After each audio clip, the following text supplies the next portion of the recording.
قبر کے اوپر آپ سولر پلیٹس لگا دیں، قبر میں روشنی ہوگی کیا؟ نہیں، قبر کے اوپر لائٹ جل جائے گی، اندر روشنی خود لے کے جانی ہے، خود لے کے جانی۔ کیا کروں؟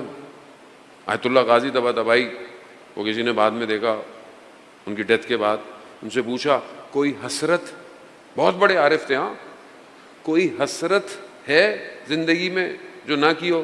کہاں ایک حسرت ہے، کہا میں ہر روز ایک دفعہ زیارت عاشورہ پڑھتا تھا، کاش میں نے کئی دفعہ ایک دن میں زیارت عاشورہ پڑھی ہوتی۔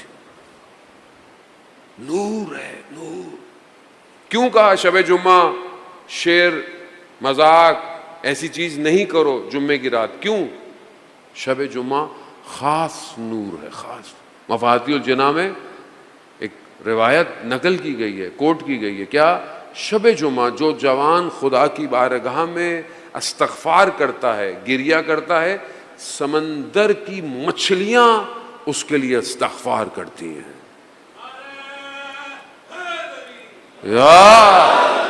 خوب یہ نور ہے۔ اللہم صلی علی محمد۔ غزان محترم، بہرحال ہر عبادت، ہر عمل ماں باپ کے چہرے کو دیکھنا، خیرات یعنی خیر کو نکالتا، پروڈیوس کرتا، نور ہے۔ ماں باپ نے ڈانٹا، آپ خاموش ہو گئے، نور آ گیا۔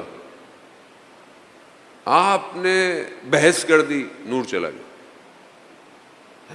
قرآن کیوں کہہ رہا ہے اف نہ کہو، اف نہ کہو۔ نماز پڑھی، عبادت کی، ساری رات ماتم داری کی، شب داری کی، گھر گئے، ماں نے باپ نے کچھ بول دیا اور آپ نے جواب دے دیا، نور گیا۔ اب آپ خود ان چند دنوں میں جو نور بچایا مل رہا ہے، اس کی حفاظت آپ خود دیکھ لیں نا، آپ کو کہنے کی ضرورت ہی نہیں کتنی نور کی حفاظت ہو۔ سب کچھ کیا، عبادت کی، سارے کام کیے، سوتے وقت ہاتھ میں موبائل اٹھا لیا، پھر کو پوسٹیں دیکھ لیں، نور گیا، چلا گیا۔ ایسا نہیں، جتنا نور رہے گا۔ ایک شہید کے بارے میں ایک عالم دین کہتے ہیں کہ اس کے اندر دو کوالٹیز تھیں۔ ایک کوالٹی کہ وہ اپنے پروفیشن میں بہت ہائی تھا، شہید ہو گیا، جس کی سائنٹسٹ تھا۔ دوسرا، اس کی عبادت رات کی تنہائی میں بہت زبردست تھی۔ اور پھر فرماتے ہیں کہ روز قیامت روز ظلمات ہے، روز حسرت ہے، خورشید نہیں ہے، سورج نہیں ہے، قیامت میں اندھیرا ہے۔ کچھ لوگ ایسے ہوں گے جن کے وجود سے قیامت میں، روز محشر میں نور نکلے گا، نور۔ اور اس نور کے روشنی میں کئی لوگ راستہ طے کریں گے، کئی لوگ۔ تو عالم دین کہتے ہیں ان کے والدین کو، آپ کا بیٹا ان میں سے ایک ہے، ایک۔ تو کیا میں نور کی حفاظت کر رہا ہوں کہ قیامت والے دن میرے وجود کے نور کی وجہ سے؟ دو طالب علم رات کی تاریکی میں مشہد میں، پہلے لائٹیں نہیں ہوتی تھیں، روشنی نہیں تھی، ایسی کا اتنا اندھیرا ہوتا تھا مشہد میں کہ ہم دیواروں کو ہاتھ لگا کے پکڑ کے مولا کے حرم جاتے تھے۔ ایک رات ہم جا رہے تھے، ہم نے دیکھا کہ کوئی سامنے چل رہا ہے اور اس کے وجود سے نور نکل رہا ہے، نور نکلتا ہے پھر بجھ جاتا، پھر نکلتا ہے پھر بجھ جاتا۔ کہتے ہیں ہم اس کے قریب پہنچے، ہم نے کیا دیکھا؟ کون ہے؟ شیخ عباس قمی، صاحب مفاتیح الجناح، جنہوں نے مفاتیح الجناح لکھی ہے، وہ تھے۔ تو ہم نے پوچھا ماجرا کیا ہے؟ کہا کہ جب میں لا الہ الا اللہ کہتا ہوں تو میرے وجود سے نور نکلتا ہے، نور ہے، جانے۔ یہ بہت ڈیٹیل اور بڑا سخت ٹاپک تھا، میں نے پوری کوشش کی کہ اس کو آسان کر کے آپ کی خدمت میں پیش کروں۔ عزیزان محترم، دشمن یہی چاہتا ہے، گناہ کے ذریعے فساد کے ذریعے، اخلاقی برائیوں کے ذریعے ہمارے اس نور کو چھین لے۔ خود بچائیں اس کو، خدا کی بارگاہ میں طلب کریں کہ پروردگار مجھے طاقت دے کہ میں اس نور کو بچا سکوں۔ کربلا انہی نوروں کی آماج گاہ ہے۔ دشمن سمجھا میں بدن کاٹ رہا ہوں، لیکن اسے نہیں پتا تھا یہ بدن ایسا نور نکالیں گے جو زمانوں اور مکانوں کو چیرتے ہوئے آج بھی ہمیں ہدایت کر رہے ہیں۔ ہدایت کر نور ہے نا یہ نور۔ جس کا دل صاف ہے اسے کربلا نظر آ رہی ہے، اسے حسین، علی علی علی علی علی علی علی علی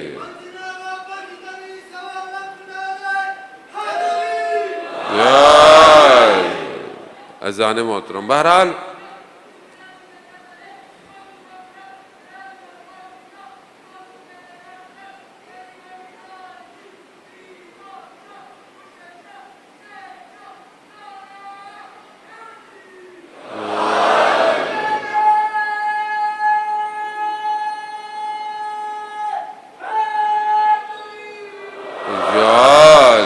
اذان محترم،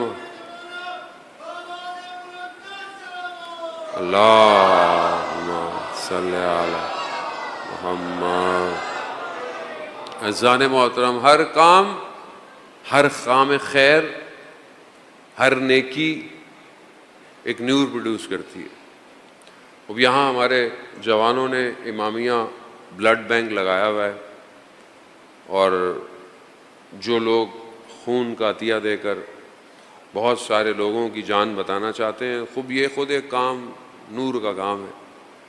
آپ اپنے خون سے، اپنے کسی عمل سے اگر کسی کی جان بچا لیں تو خود ایک نور کو پروڈیوس کر رہا ہے۔ تو بہرحال کوشش کریں، بہرحال ان کے ساتھ ہمکاری کریں، ہیلپ کریں۔ عزاداران محترم، کربلا ہر ایج کو رول ماڈل دے رہی ہے، ہر ایج کو۔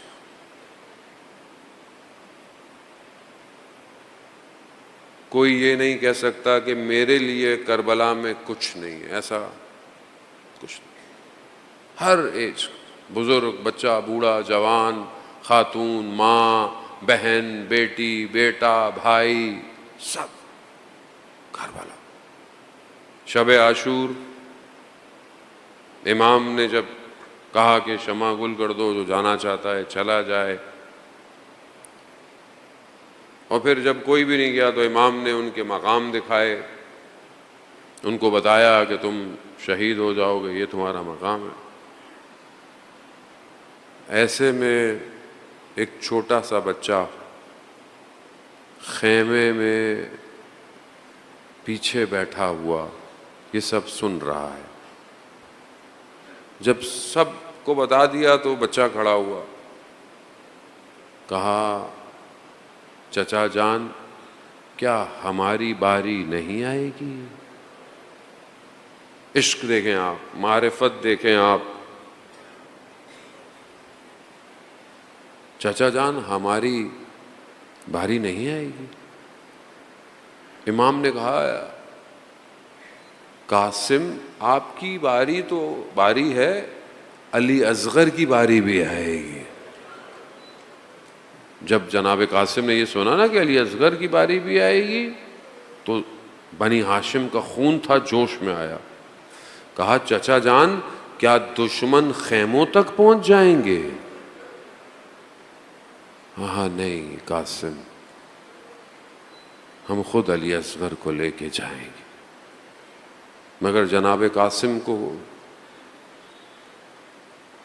امام نے پوچھا حضرت قاسم سے کہ قاسم آپ کے لیے موت کیا ہے؟ گفتگو معرفت کی گفتگو ہے، پوچھنے والا امام ہے، جواب دینے والا 13 سال کا بچہ ہے، 13 سال کا بچہ۔ کہا قاسم آپ کے لیے موت کیا ہے؟ یہ سوال ہم اپنے آپ سے بھی تو پوچھیں ہیں. ساری زندگی مجلس میں یہ جملہ سنا ہم نے, بچپن سے آپ یہ جملہ سن رہے ہیں, میں نے بھی سنا. کبھی اس جملے پہ عمل کرنے کی کوشش کی میں نے؟ قاسم آپ کے لیے موت کیا ہے؟ کیا فرمایا جناب قاسم نے؟ احل من الاصل, موت میرے لیے شہد سے بھی زیادہ میٹھی ہے چچا جان. یعنی اس کا مطلب کیا ہے؟ اس کا مطلب اصل موت کا خوف نہیں ہے, موت کا خطر نہیں ہے. اگر یہ جملہ میرے وجود میں پینٹریٹ نہیں کر رہا تو میں نے جناب قاسم کو اپنا رول ماڈل نہیں بنایا ابھی تک. آپ دیکھیں 13 سال کا حسین فہمیدے, گوگل کریں انٹرنیٹ پہ, حسین فہمیدے. فہمیدے فارسی میں کہتے ہیں یعنی پہچان جانا. اس کا فیملی نام تھا حسین, جس نے حسین کو پہچان جائے, اس کا نام کے معنی اس کے یہی تھے, حسین فہمیدے. 13 سال کا. کئی دفعہ آئی ڈی کارڈ میں ڈیٹیں بدل کے 8 سال کی ایران عراق وار میں پہنچا. جب جاتا تھا پکڑا جاتا تھا, جب جاتا تھا دیکھنے میں لگتا ہی نہیں تھا, واپس ڈال دیا گاڑیوں میں, واپس جاؤ واپس جاؤ. ایک دن اپنے مسئول سے لڑ گیا, کہتا ہے آپ 13 سال آپ کہتے ہیں کہ میں اسکول جاؤں, مگر کربلا میں 13 سال کے جناب قاسم نہیں تھے. جانے دیا. اور آپ یقین کریں بہت کارنامے انجام دیے اس نے. 13 سال. رات کو جب یہ پہنچا نا, خوشی سے خرم شہر پہنچا. جب خرم شہر پہ حملہ, مسجد جامع میں پہنچا تو اتنا خوش تھا, اس نے کہا مجھے اسلحہ دو. تو انہوں نے بولا اسلحہ تمہیں کہاں سے اسلحہ دیں, اسلحہ ہے ہی نہیں ہمارے پاس, ہم تو پہلے شارٹیج پہ چل رہے ہیں, تمہیں کہاں سے اسلحہ. رات کو جب سو رہے تھے یہ دشمن تک گیا اور وہاں سے اسلحہ اٹھا کے لایا. جب صبح ہوئی تو دیکھا مسجد کے آگے بے ہوش پڑا ہوا ہے اور ساتھ میں اسلحہ پڑا ہوا ہے. خوف نہیں تھا. دشمن نے خرم شہر کو گھیر لیا, ٹینک آ گئے, پیچھے سے جو ہیلپ آنی تھی اس میں دیر ہو گئی. کوئی چارہ نہیں تھا, گلیوں میں لڑ رہا تھا, پیچھے فوج, ہیلپ نہیں تھی, آگے ٹینکر, ایک پل تھا, پل. یہ پل دشمن کراس کر رہا تھا, شہر پہ قبضہ ہو جاتا. اس نے سب کو پیچھے بھیجا, گرنیڈ سینے پہ لگائے, ٹینک کے نیچے گیا. کیا سوچا اس نے اس کو کھینچتے ہوئے, کیا سوچا ہوگا؟ کربلا اڑا دیا, ٹینک کو اڑا دیا. دشمن سمجھا فوج آ گئی, رستہ بلاک ہو گیا, خرم شہر آزاد ہو گیا. آج بھی اس کی قبر, بہشت زہرا میں جائیں اس کی قبر پہ, اس کی قبر کے اوپر ٹینک رکھا ہوا ہے, ٹینک. یہ ہے جو ساری زندگی جناب قاسم کے مصائب سے کھڑا ہوتا ہے. موت کیا ہے؟ شہد سے بھی زیادہ میٹھی ہے, میٹھی.